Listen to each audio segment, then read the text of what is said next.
Cash App Roundups automatically round up debit card purchases to the nearest dollar, saving the change in your savings balance. Up to $2,000, 4.5% APY with Boost. You can transfer accumulated roundups anytime to your cash balance, linked bank, or for investing, manually or automatically. Steps to transfer: open Cash App. Tap the Money tab, dollar icon. Scroll to Savings. Tap your Roundups balance. Shows total saved. Tap Transfer or move to cash. Choose destination.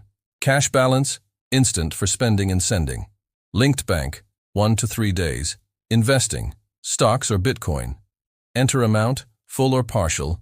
Confirm with PIN or Face ID. Auto transfer option.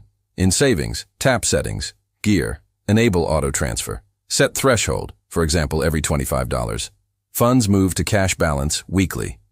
Tips: Roundups activate via profile. Roundups toggle on, only your linked debit card. No fees. Earnings compound daily.